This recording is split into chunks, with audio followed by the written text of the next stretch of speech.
Hi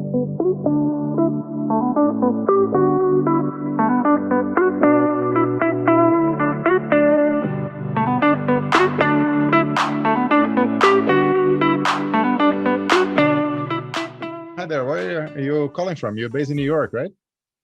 Yeah, I'm based in New York, but currently at this moment, I'm in China right now. I'm in Guangzhou.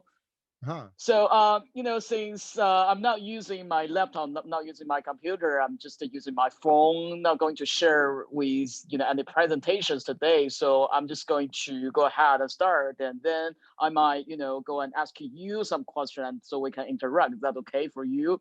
Yeah, sure thing. I want to start. I mean, that's very interesting. Thanks for inviting me to join the session. So the topic is very interesting, and from a capital markets perspective, so I'm the founder of Summer Atlantic Capital, which Summer Atlantic's focusing on bringing the technology companies in both U.S. and Europe to do joint ventures in China. Also, we do management buyouts as well. So, so I actually personally, I started out from actually equity research analyst. So I did a lot of financial evaluations and financial modelings at the very beginning. So the first story I want to share is at the first day I started to get in touch with this industry, with the investment industry back in New York.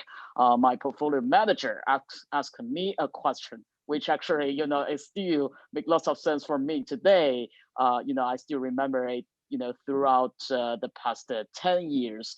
So the first question he asked me is, if you have $100 and you win, you invest in a stock, you purchase a stock, and you win, you gain 10% in the next day, how much do you get? So I think the calculation is very easy. It's $110, right? Oh, minus the time invested preparing. Yes, but if you lose right now, if you still you go ahead with 100, so if you win $10, if you win 10%, you get $110. But if you lose 10%, how much do you get? Well, you you get minus 10, so be down to 90, and hopefully you'll be up again soon. Right. So you get 90, you win 10%, it's 110, but if you lose 10%, it's $90. But if you start from $90, then gain another 10%, how much do you get? 99. Yep, but it's as compared to your starting point, which is $100, it's less than $100, right? Yeah. Which means, see, if we gain 10%, it's $110. But if we lose 10% and win another 10%, it's still less than the original point. Yeah. So, which means if we lose 10%, we must get more than 10% to get it back to $100. Yeah, if you're playing long term, you want to do 10x, right? You want to go to 1,000. Right. So that's a fluctuation. Exactly. So, so the first, the first story I want to share is about this simple math. So it's really about managing the risk, understand the consequences, and not be very greedy. It's not. I think from that lesson, what I learned is small step really matters. Small gains really matters. So if I win 2% or 3%, I still win. It's not starting from $100. But if I lose 10%, if I am greedy, I don't want to. I want to make big steps, and then I might lose. I have the risk to lose some money, and then if I want to go back to the original point, it takes much more time. So that's one thing I think it's very important in my life that I learned. And this philosophy actually, helped with me during different decision-making process over time. So it's similar to another, a story that most of the people actually understand. So if someone fell into the river, will you jump in and save that person? Well, you better know how to swim and how to calm down that person so they don't both of you drown. So you need to know what you're doing when you're saving someone. Exactly. So that's perfect answer, and I will do the same. If I don't know how to swim, I won't really jump into the river because the risk is very high for me as well. I might lose my life. Yeah, which is why you So should only invest in what you know.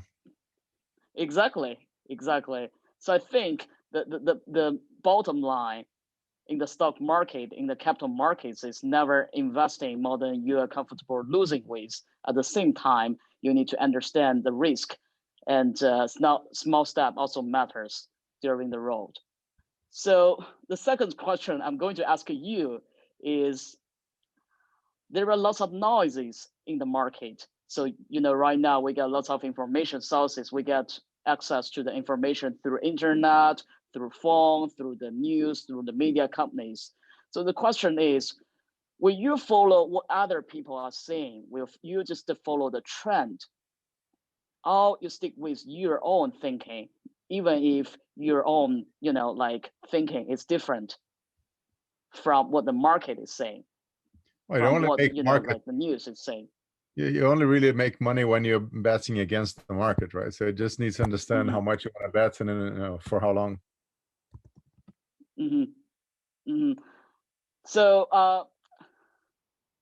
so you want to invest the market first. You want to understand the market first, and then you make sure how long you're going to invest. That's what you said, right? Absolutely. Sure. So first, I didn't see anything wrong with that, but um, my question is, will you simply follow the trend? If you're so assuming right now, your decision, the information you gathered is different from the analyst's opinion, will you Uh, this right? Will you decide to invest on your own decision according to your own results, or you follow the analyst's opinion? Which one will you choose? well, it's quite complex. I mean, I'm assuming that people are behaving honestly. There's no Mm-hmm. insider information, right? You're just using the analysis as an element for your decision making, but you need to make sure that you're a step ahead, right? So you have access to sources of information that, combine with what most of the public will know, allows you to get in or out of a market just before or just after the right moment, so to say. So it's a Mm-hmm. combination of factors, including what the analyst is saying. You have to take that into consideration.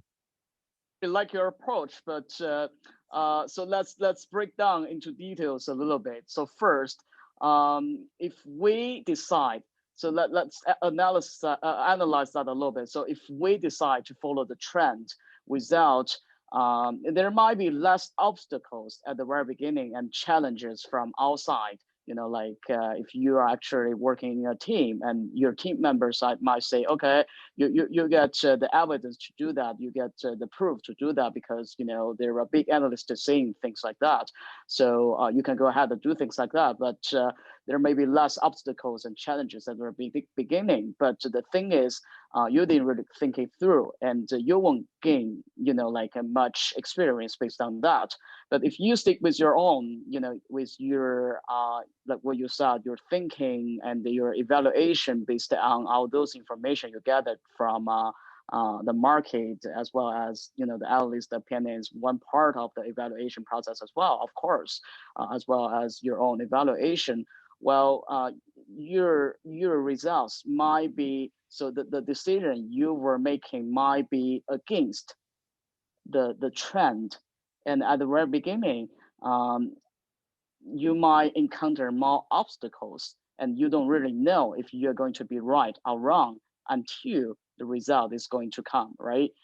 So, but I think the Yeah. most important thing, yes, but the most important thing is, you might be wrong. There are still two results for that. You might be right, you might be wrong, but we only know it until the result is there. So the possibility is not going to. So if you follow, so I will say that there is no right or wrong answer for this question, but and the possibility for you to get to the right result or wrong result is actually pretty much similar, regardless which one you choose. But if you stick with your own opinion after thoroughly evaluate all those different factors, if you get to the right result, then you feel very, happy about you make that decision. At the same time, uh, you know what it takes to lead to that result, and you gain experience from that. But if the result turned to be you were wrong, then even though you were wrong, you look back to your, the approach you did. You can learn why you did that and figure out how you can gather experience based on that. So I will say that under that situation, even if I was wrong, I still think I gained lots of very precious experience from that process. I'm not so sure if you agree with me with that. Yeah, there are lots of elements, right? They make me Mm-hmm, think of Nicholas Nassim Taleb, who wrote The Black mm-hmm, Swan. He mm-hmm, had a strategy of losing mm-hmm, money every single day, right? So he was mm-hmm, always buying positions where he was going to lose just a little bit until a black mm-hmm, swan would happen, and he made 10 mm-hmm, times more than what he had lost mm-hmm, over many years. So he was in a mm-hmm, position where he had the money to lose every day. mm-hmm. He had the psychological strength to accept that losing was just part of a greater strategy, Right. because humans hate losing much more than they like winning, right? So it takes a special kind of person to go for this strategy. And he believed, because he had the mathematical skills to understand that if a black swan, like if an unexpected event happens that turns the markets into a different direction, he's going to make a lot of money.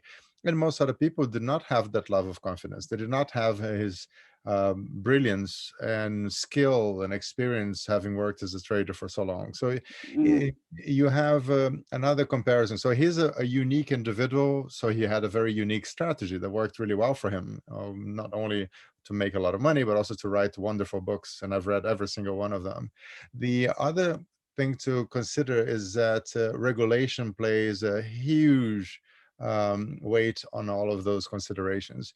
If you mm-hmm. have a responsibility for a mutual fund, so you're dealing with the pensions of Right. the elderly, the government just won't let you do what you would like to do, right? Of So you course. have to be very conservative. If you're a hedge fund, you can be extremely aggressive because you are Right. unregulated, but then you have all those crazy people from Reddit, wiping, billions of dollars of your balance sheet because you took too many risks. I mean, in the case of GameStop, which everybody's talking about now, so whoever watches this video in a few months would have no idea what GameStop means, but it basically means that the Wall Right. Street guys, the big investors, they tried to take a company in the United States called GameStop bankrupt, and millennials, the gamers, they met in a forum called Wall Street Beats, and they decided to fight against the big Wall Street bankers, and they won. Right, the bankers lost billions of dollars. So the point that I'm trying to make is, yeah, the Wall Street guys are willing to lose a lot of money. The people who lost billions, they have been shorting stocks for years successfully. They just could not see this black swan coming their way. They should have expected it, because the technology to do that and the number of investors in those forums, these things could be calculated, right? So there are many elements that are public knowledge, but even the super smart guys who have been shorting stocks and making billions for decades, they could not consider that, let me check what's going on in Reddit, because there are 4 million small traders making $600 checks for Right. the US government. And this is a True. casino for them, right? So the element that they have to take into consideration is how deep can you swim in this pool, right? Do you want to stay in the paddle area where your feet still touch the bottom, or can you go to the deeper end? And this depends on skill, it depends on knowledge, it depends on your network. True. This is all assuming that you're doing that legally, that you don't have access to insider information, Yes. which company is doing what. But yeah, it's a fascinating topic, and teenagers should know more about it for sure. Sure, I really like your comments. That's very important, and aspects on the professional comments about the capital markets. That's all about the bottom line, and what you mentioned about the traders, the hedge funds. So the regulation all combined together. But for the hedge funds, the traders, why they are making the decision to okay, I can lose something right now because I know I can make it back, because they think, at least that they think they can manage the risk. But sometimes there are still failures occurred during that process, as we saw before, right? So I think that really, leads to another question. Will you care more about the short-term benefits or long-term rewards? I'm a very long-term kind of person. I have my Mm, the quarters. I care about the quarters of a century. It's like, what is the impact I'm going to have in 25 right. years, 75, and 100 years? But that's not usual. Surely not in the financial markets, right? People think about very short term. Like if we have the mindset, long-term rewards actually make more sense. It's good. But at the same time, in the capital markets, of what you said, lots of people care about the short-term benefits. But is that really important? I always ask myself that question as well.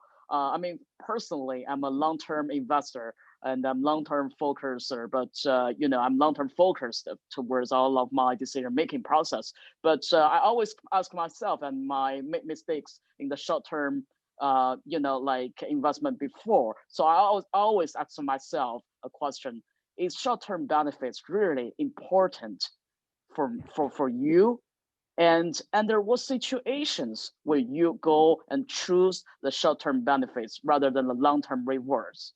So let's say you have a fishing boat Mm, and mm, you decided that you're going to be fishing in a specific area, and then you have to sail 1 hour to go to that area. Um, would you say, I'm not going to be fishing during the journey because I decided that I only care about the long term? I only fish after I sail for an hour because this is the area where I want to fish. Or would you sail to that area and do your plans, but then when you see fish nearby on the way there, you can be opportunistic, right? So you can definitely benefit from both long-term perspectives and short-term reactions. So you need to be ready to be able to move very fast. So even if you want to build a huge factory, let's say nuclear fusion, we've been trying to do it for 50 years, if not more. mm, Let's create a sun on Earth that is not a bomb, right? And there's a sun that we can control. of course, now. And you now the ITER facility, which is going to cost $20 billion, if not more, is being built in France. I actually went there. Now, I couldn't get in because they were not open to visitors, but the place is enormous, and you can actually visit now. So it's close to Marseille, so you can just fly in, visit, and then spend the rest of the time on the beach. But it's an amazing place, and there's so much to learn. But the point in this case is this is a 50 years long plan until you can have nuclear fusion that generates more energy than it takes for the process to get started and maintained.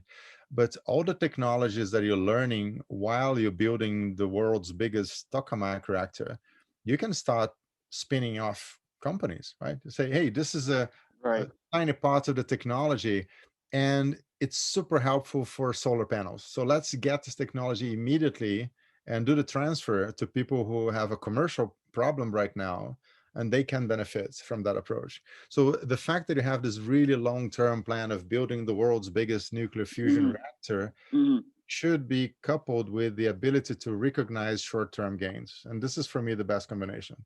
What do you think? Sure, sure. So for me, I would say, like the long-term rewards is more strategic and actually brings more value towards the industry. Maybe the technology industry. Let's make an example, right? So maybe this technology could apply to the R&D. Such as the medical technology in the life science, or medical technology, or bioengineering, or semiconductor sector. The R&D cycle is very long. Sometimes it's more than 5 years, sometimes it's more than 10 years. But the impact, once the technology is matured enough and going to the market, is ready to go to the market, the impact could be significant towards the general industry. So the long-term rewards is very high. But at the same time, I would say that, why capital markets caring about the short-term benefits. Let's skip the capital markets for a second. Should we care about the short-term benefits at all? I will say sometimes yes, because we need to consider, like the example you just made. If you need to consider the circumstance you're currently in, and in order to achieve the long-term goal, in your heart or in your mind or for your team, do you have the enough, such as if you are stuck in an island, you have enough food to support you to the point that, like someone is going to rescue you. So under that situation, first, those people need to survive and get enough food first. There are many Right. ways of doing that, right? So you could have a startup that has a traditional path, and they're valued at $100 million, Sure. and then all of a sudden COVID happens and they have a down round and they can only raise a 10 million. Right. This is a nightmare, right, for everybody. If you're looking Right. at the cap table, Exactly. you know what happens with the previous owners, are they going to be all okay with that if you have lots of people with small stakes and so on? But this is a solvable problem. You can cascade and try to figure out, okay, what is fair in terms of an overall valuation. But the solution in this case is based on the existence of trust and hope that with the right level of support, that company is going to be successful. So what tends to happen with many of those industries now, the airlines and the hotel chains, they're going bankrupt. It just means that someone is going to be buying them really. Exactly. Right? The value doesn't disappear. It just gets transferred in terms of ownership. Yes.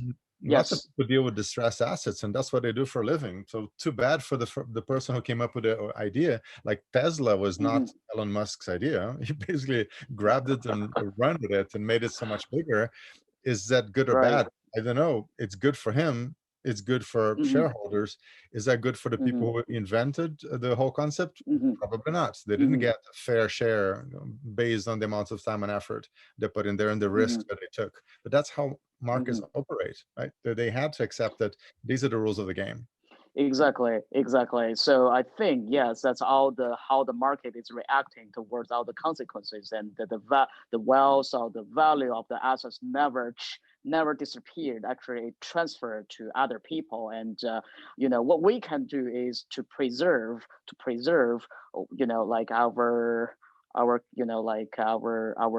like the abilities and the wealth we have to support our long-term goals to make it happen. That's what I was actually thinking. Yeah, a couple of other things. Mm-hmm, If you mm-hmm, bought an Airbus A380 mm-hmm, and you followed that rationale and go like, okay, mm-hmm, this airline or leasing company has gone bankrupt. They have lots of A380s. Wonderful. I'm going to be taking over the asset. Those assets are junk now, right? Because you don't mm-hmm, have enough airports that can fit a plane that size. They're extremely expensive to maintain. There are no perspectives in the future for routes that are going to be needing such big aircraft. So lots of airlines are just scrapping those planes. I mean, literally just mm-hmm, transforming them into trash. And at that mm-hmm, point in time, the value doesn't go to zero. It goes below zero because I have to pay for someone to get rid of all the trash, right? And I don't know how much mm-hmm, money you're going to mm-hmm, be making from metals of an old Airbus. So there are certain situations where the hidden risks are very, mm-hmm, very high. And in the case mm-hmm, of Boeing betting the whole company on the 747 Jumbo, mm-hmm, that mm-hmm, transformed them into the company they are today. Airbus mm-hmm, tried to do the same with the A380. Oh my, that was not the same at all, right? It didn't last very long. It lasted about exactly. years instead of 50. But Mm-hmm, they both counted on the safety net of governments to mm-hmm, say, yeah, that's fine. You're creating 100,000 jobs. We'll pick up the tab. So mm-hmm, when you're mm-hmm. dealing with those complexities in the market, you can't just say that a decision is good or bad. As in, the decision Right. to breathe is good on Earth and really bad on Mars, right? So if you Exactly. breathe in Mars, you're going to die, right? You need to adapt to the Exactly. circumstances. So when it comes to Exactly. investment and allocating capital, it's like, are you in which which planet do you live, right? No, I'll tell you what's a good decision for you. And that is very true for family offices, for alternative investment managers, and all those funds that are super conservative, IRAs, and so on. But they all have different priorities, right? If you're a pension fund, risk is not your friend. Now they're in trouble because you're not getting many returns in terms of bonds right now. So when you're talking at the beginning of the talk, you mentioned you want to do small steps. It's like, well, earning 2-3% in small steps is great right now because that's above market returns. I grew up in Brazil where inflation was 1,000% a year. If you're making Wow. 2% in Brazil, you're not doing that great at all, right? So we are in a situation where the small steps approach makes a huge amount of sense. It can be very conservative, but once you have inflation getting out of control, and 40% of every single dollar ever printed was printed in the last 12 months. So Hmm. they're almost doubling the amount of M1 that they have out there. And this comes with Hmm. consequences, right? Can you print money Hmm. for free forever without having No, of course consequences? not. Not going to happen. And then you have people saying, oh yeah, let's move money to Bitcoin and cryptocurrency. Like, you do realize that governments could in one meeting agree that every single Bitcoin transaction should be taxed at $1 or 10 or 100. And that kills the market. Like, people are going to flood Hmm. out of that market because Hmm. they're trying to push you Hmm. into buying their digital currencies that are developing right now. So do you Hmm. really want to put all your capital in one asset that can be destroyed in a meeting that lasts for an hour? I wouldn't, right? But people are not taking that into consideration. They just look at the exponential curves, things going parabolic, and they just get all excited because humans be humans. That's the just the following the trend. That's the issue. So because we really to probing what's really going on behind the face, behind the like the surface. So and we really need to understand, like what you said, we need to understand the context, we need to understand the timing, we need to understand the specific geopolitical location and the culture and everything, because we need to adapt to the change and make ourselves flexible to the change. Yeah, and it changes all the time. So Mm-hmm. I think that Mm-hmm. being an investor is it can be very complicated or can be very simple, Mm-hmm. right? If Mm-hmm. you believe in an industry, let's say asteroid mining, and you go like, Mm-hmm. I would love to make trillions mining platinum from asteroids. You go like, okay, Mm-hmm. if it ever happens, you will be in a very strong position. And you calculate what is the probability of that happening, Mm-hmm. multiply that by the returns, and put the money there, money that you can afford to lose, and just forget it. Like, follow up every year, every 5 years, just to see how things are going. But if you Mm-hmm. have to take drawdowns, you must allocate that money to pay the pensions of your elderly population, which is becoming a bigger percentage of the total population. You Mm-hmm. have to be very, very careful in terms of how to make those allocations. So, and then again, this is, it sounds like we're in a financial conference with the things that we're discussing here. And this is really for teenagers, right? But from a teenager perspective, I think what's important Mm-hmm. is to understand what you don't understand, right? To be able to Mm-hmm. get the right level of information for the level Mm-hmm. of risk that you're willing to take. So one of the ideas that we have for Wisdom Accelerator, and I've been talking in fact, is someone from China. He has a product called Timbly, and Mm-hmm. that is like a Keurig coffee machine that makes Chinese tea. So I was Interesting. discussing. He has Mm-hmm. a bundle, right? You can buy the machine, some Chinese porcelain cups, and some teacups. And I was Mm-hmm. asking if you'd be interested in having a version for teenagers, right? As in, Mm-hmm. shall we have a package that teens from the age of 13 can organize a garden party, and Mm-hmm. that would be a fundraiser. They can buy the Mm-hmm. capsules for $1 each. They sell it for $3, and they make the Mm-hmm. money Mm-hmm. based on all the Mm-hmm. other costs. No, costs what? No, basically baking cookies. I guess is the only other cost they're going to Mm-hmm. have. And he Mm-hmm. loved the idea. So this is something that we're probably going to be doing pretty soon. And the concept is your grandmother, grandfather, cool uncle or aunt, they're going to be buying this for $100, $200, whatever it is, and they give it to you as a Mm-hmm. gift. So they Mm-hmm. are your angel investors, right? In fact, it's a Right. grant. They're giving you the money or the Mm-hmm. money equivalent in terms of the Mm-hmm. bundle with all the capsules. As Exactly. a teenager, you have to figure out the one extra thing you're going to have in this bundle box is going to be a business plan. explaining how you Mm-hmm. organize a garden party, how do you communicate with people, how do you structure the number of seats, and need to ask 2 or 3 friends to come and help you out to have Mm-hmm. a flexible team. So the idea is to Mm-hmm. create a super simple business plan for the teenagers to try to become entrepreneurs with a business where they absolutely cannot lose. They got Mm-hmm. the grant from grandma Mm-hmm.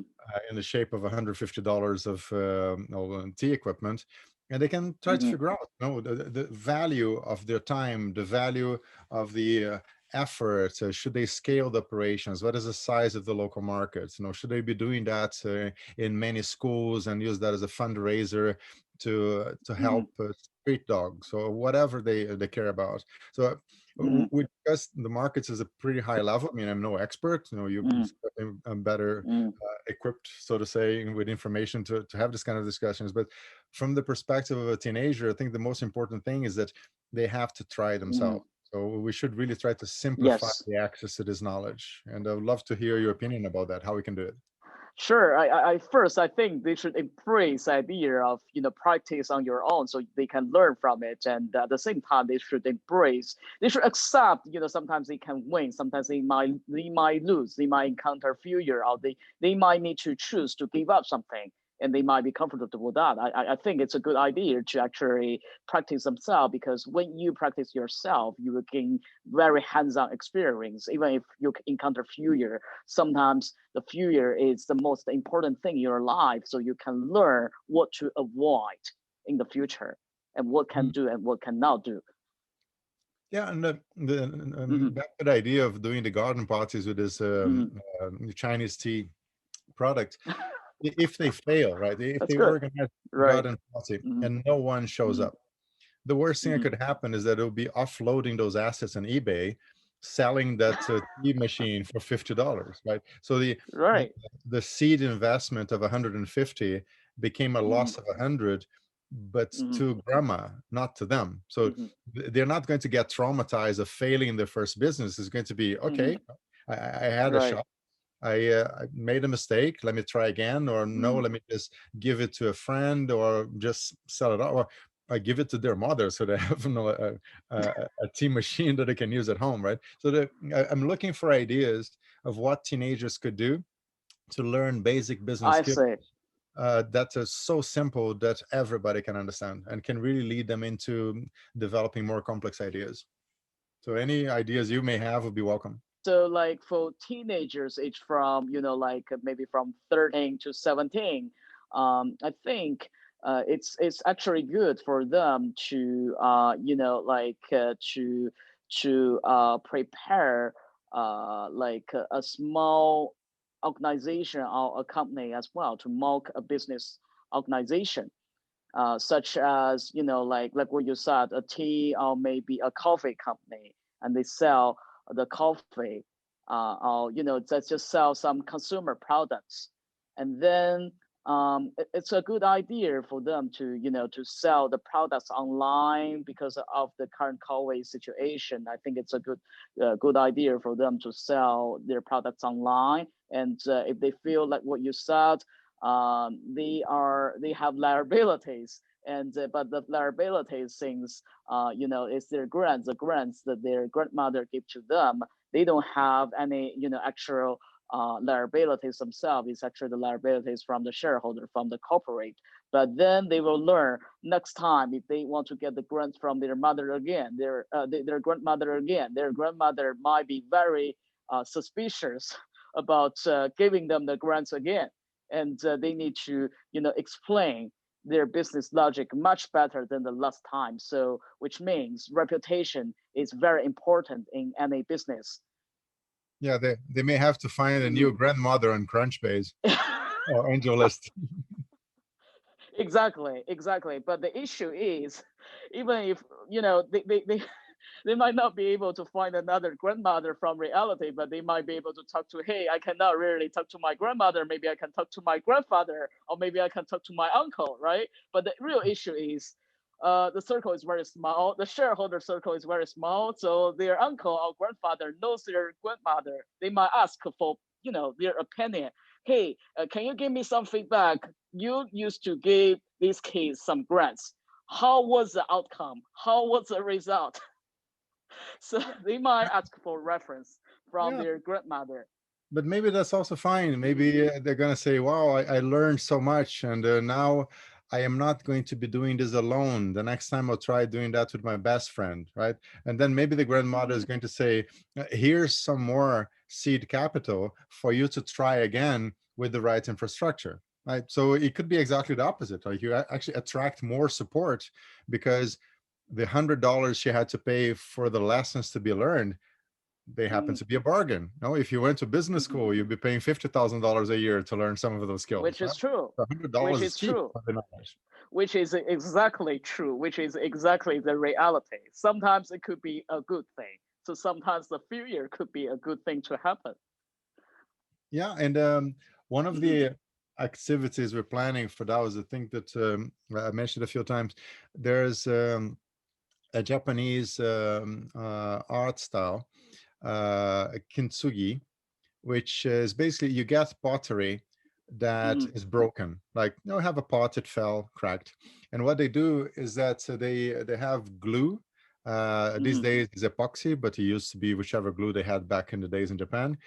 But they mhm, mix gold dust in mhm, this glue. So you're trying to glue back the pot, but it's very, mhm, very visible where it was broken. Like the fact that it's broken makes it more beautiful because you're decorating it now with all the gold paint. It looks amazing, right? And I think that is such a good right. exercise when you ask the teenagers to make a pot. Like, it's a lot of hard work. You need to put it in the kiln and you have to wait and you need to be careful. So you need to have a professional because it's so hot. And then, wow, Mhm, here's a pot to decorate yourself. Now smash it.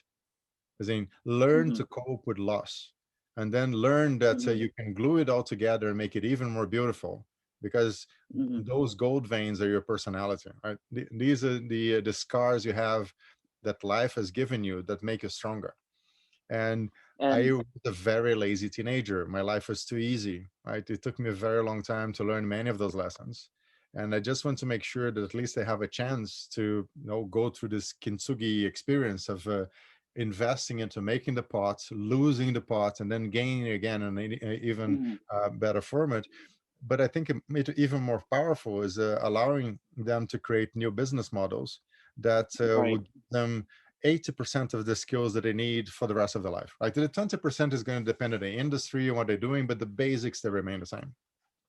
I agree with you, and I actually think this is a good way. And at the same time, if they are playing, like some games together, some like if they are, like playing basketball or maybe play tennis. So tennis is different thing. It's one by one. It's not really a teamwork. But if they are doing skiing and snowboarding, sometimes it's there are lots of lessons to learn from that as well. Because I'm not sure if you are a skater or not, but when you were actually doing snowboarding, if you were hesitate, you of course will fall down a lot, right? But if you are hesitate, a little bit afraid of moving forward, the result will be even tougher.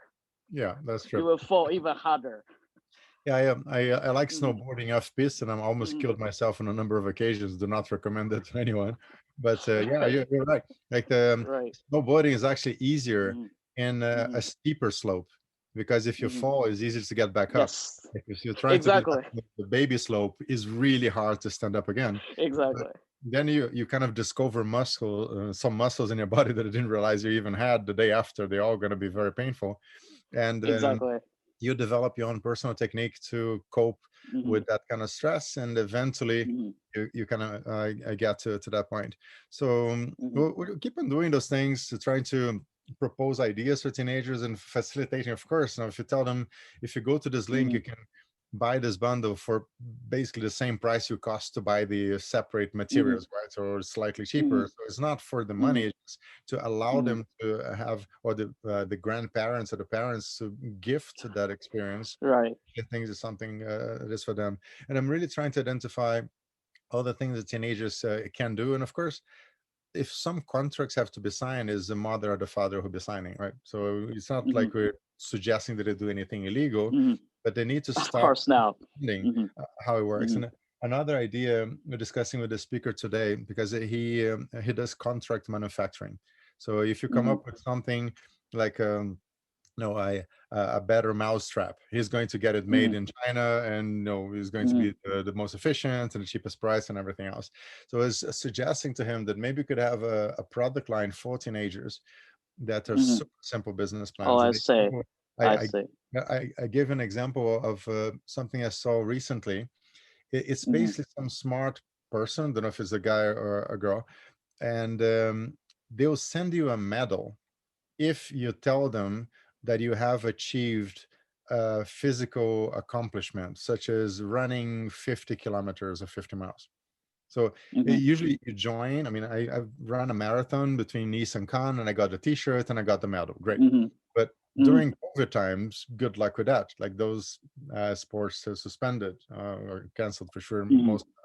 But what was so smart about what they're doing is that they're saying you don't need to be part of a big competition to run a marathon, right? As in, Of if course you not. run a marathon Mm-hmm. yourself, we will send you a medal. Like they're basically Mm-hmm. selling the medal to the person Mm-hmm. who's giving him or herself that medal Mm-hmm. because it's a nice souvenir. A teenager could Mm-hmm. do that, right? Literally, a Mm-hmm. 15-year-old could hire someone to manufacture a beautiful medal. They have a Mm-hmm. small website. Mm-hmm. Mom or dad are the ones signing the contracts with the Shopify or whichever provider is doing that, and they learn so many things with the business. It's a super simple business model, and Mm-hmm. trying to create a catalog of all those business opportunities that teenagers could learn from. So I'll be reaching out to the speaker soon, asking for ideas. But yeah, it's good to have this conversation because of your background. So, Sure. Sure. That was very interesting as well. I mean, it's lots of things that the teenagers can learn and practice and actually to experience from it. yeah, no, it's great. And so, SeBright, thanks so much for joining us here. And I'm glad it works well.